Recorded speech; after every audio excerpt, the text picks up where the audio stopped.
Hello, good afternoon, and welcome. Daniel Jude Jennis coming to you from London in the United Kingdom as always.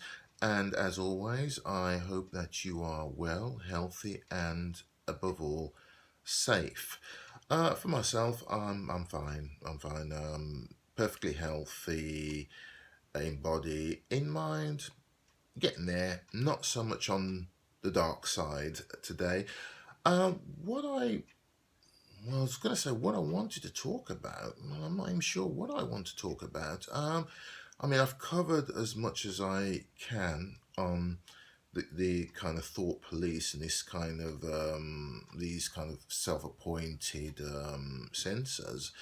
There is not much more I can really say on that. Although looking at social media, people are still saying, well, it's not a good time to discuss this or to discuss that, in particularly the actions of politicians, be they hospitalized or not. Well, to that I say, when is a good time to discuss anything? There isn't. I mean, when I eventually got up today and looked on Facebook, the first thing that came was a memory of something I'd posted up, and it's a quote by that great African American writer James Baldwin. It went something along the lines that those who never experience poverty don't realize just how expensive it is to be poor. I'm paraphrasing it. I don't recall the actual quote, but my response when I reposted it was to put, well, unfortunately, many are going to realize that. The thought police would say, well, that's a very negative thing to say in these times of crisis. Well, having gone through poverty myself many times over, boy and man, I can tell you there is never ever a good time or a bad time to talk about poverty. Poverty has been with us since before the COVID-19 pandemic began. And people have suffered, and those people who are saying, well, now is not a good time to talk about such things, clearly have never experienced poverty. But given that we're on a lockdown now and people are not working and some businesses unfortunately may not reopen, that is a harsh fact. That's not a negative a position to take. It is an actual fact that the lockdown is and will tank the economy, and more people will be thrown into poverty. We have a welfare payment benefit called Universal Credit, and I've signed up to it. I'm not afraid to say that, but a lot more people since this crisis has began has, or rather have, signed up to Universal Credit, and the numbers are not going down. I mean, I had a telephone interview with somebody from my local Universal Credit team, and they called me a couple of hours earlier than they should have done, simply because they're inundated with calls and they've just got to kind of get things moving because people are relying on the government payments, welfare payments. So, I have first hand experience of that, and I began the process a couple of months ago, and they have just got around to me. So, again, to those self appointed censors I call the thought police, uh, this is a reality, and it's a reality that people are going through and will continue to go through as long as this pandemic crisis continues, because there seems to be no end in sight. I was fairly optimistic, and I am to a certain extent still fairly optimistic that we could be out of this crisis before the summer ends very soon. But again, looking at watching the TV news and seeing the various debates going on, it seems to be there is a train of thought that because people are ignoring the advice about staying indoors and only going out when it's absolutely necessary, people are not following that advice. This thing could rage on for a lot longer, and that is not good news. Hence why I'm quoting James Baldwin, because when you experience poverty, you realize how expensive it is to be poor. And it is no joke. I've gone through it many times, boy and man. So like to think I am talking from experience. Well, I know I'm talking from experience. I know I'm talking from experience. There are so many things that I've wanted to do, and because of poverty, I couldn't do it. Even embarking on career as an actor, I mean, I've suffered severe bouts of poverty where I was doing things, and no money was coming in. I even performed on the stage for no money. You have to love what you do when you're faced with situations like that. Now, at the time, it was a case of either waiting for paid work to come through, which wasn't always coming through, or to be proactive and go out to auditions for off West End or fringe theatres, we call it here in the UK, and actually work and get the experience. And that's what I did. But the situation became untenable because I had no income. I was spending money to get to and from rehearsals, and then when the performances were on, I had to travel to the theatre to perform, which I was happy to do. But at the end of the day, it cost money in terms of travel, travel expensive train and bus fares to get there. So in the end, I stopped doing it. And there was also the case that I began to put a value on what I did, and I just thought, well, look, I paid my dues, so it's time to move on. Now, I'm coming full circle in talking about poverty again, because though there's many people who haven't really experienced it, who are going to be experiencing it, because that's going to be one of the fallouts from this crisis of COVID-19 when it eventually passes. There is going to be a fallout, and I'm not too sure why people are advocating sticking their heads in the sand and not talking about it. I'm talking from a British perspective because this is what I'm seeing. What I'm seeing from social media, from friends stateside, is they're not doing any of this BS. They are actually saying it loud and saying it proud.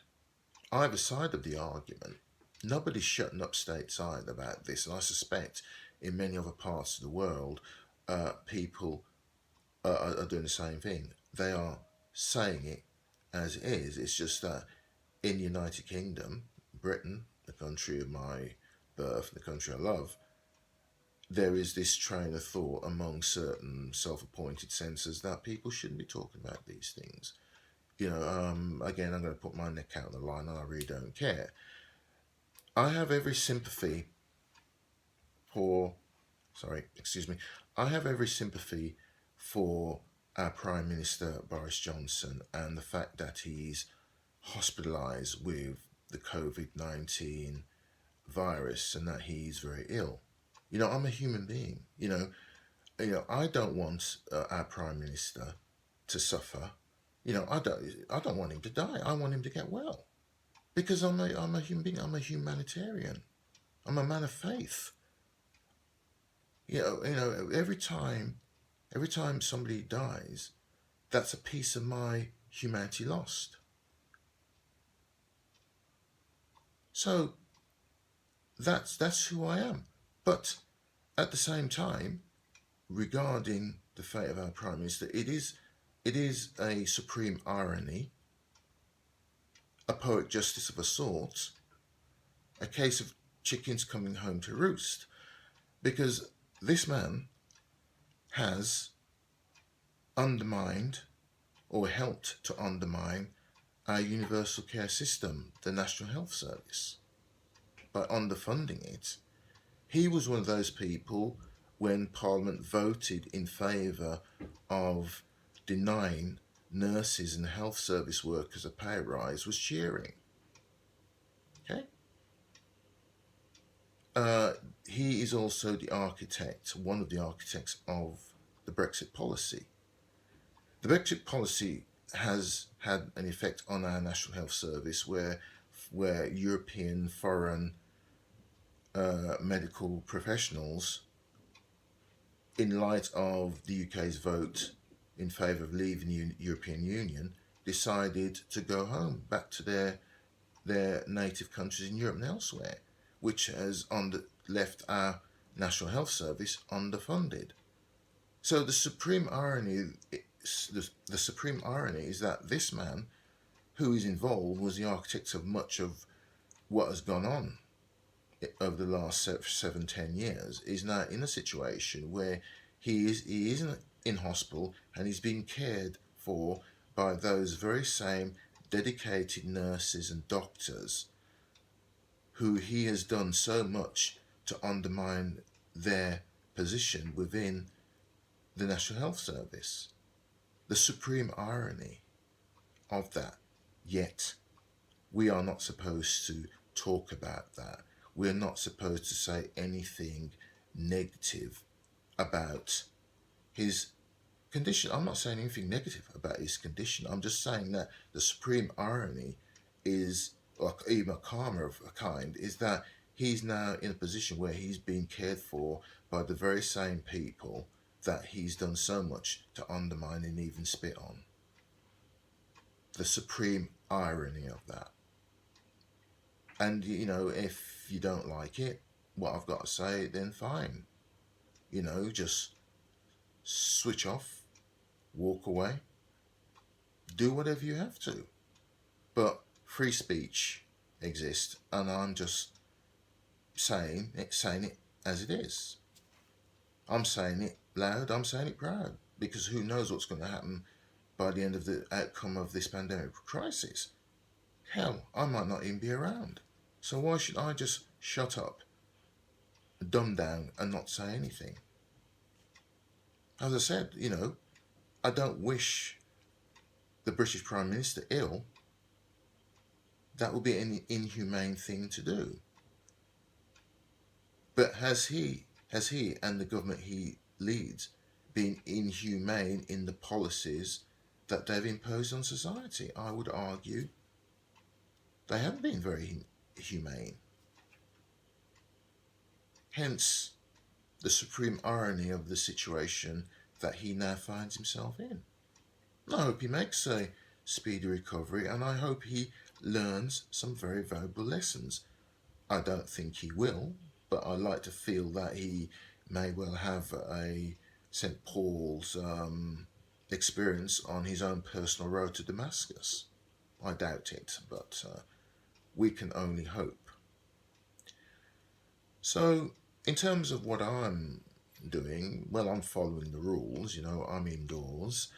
I only go out if I have to. I did a shopping trip yesterday, and again, people are just getting on with it. I was glad to see that the queue I was in for one of the major stores in the area I live, people were observing the 2 meter rule distance or even much more, and the queue did move fast, even though it's a very long queue, but people are just getting on with it, and that's a good thing. Now, as to those people who don't take this crisis seriously and think that the rules and the advice don't apply to them, then I feel very sorry for them. I saw on one of the news programs yesterday evening a young gentleman in University College Hospital as a patient with COVID-19, and he was very remorseful, and he was on a ventilator, and he was saying that he didn't take it seriously.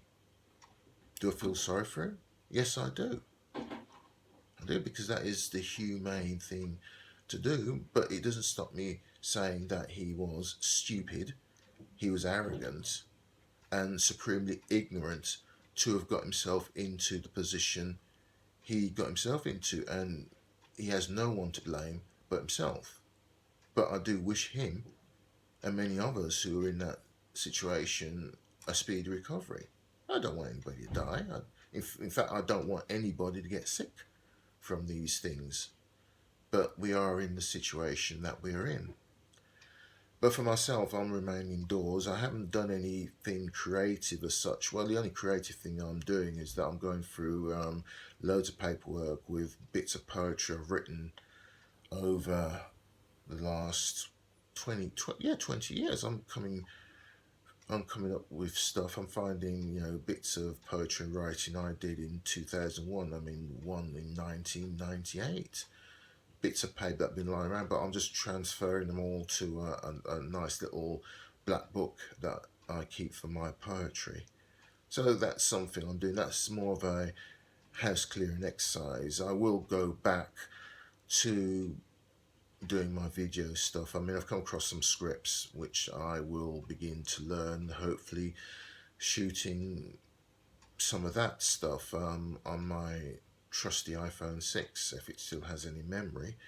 I'll probably have to delete stuff off that, but that's things that I have in the pipeline. But until then, I'll be going through my bits of poetry and transferring them to my black book, and then pick up the slack after that. I've also got a lot of photographic projects I did over the last few years, which I need to put on a website called Behance.net. I'm looking forward to doing that. I haven't looked at Behance for a while, all my galleries there, although I did notice that a certain piece of work I did, which I will not mention, was taken down because the source material, the person whose permission I didn't get, admittedly, um, obviously made a complaint about it, and it's been taken off the personal gallery. I'm not deleting it. It's been taken off the open gallery. I did spend a lot of work on Photoshop doing my thing with those photographs.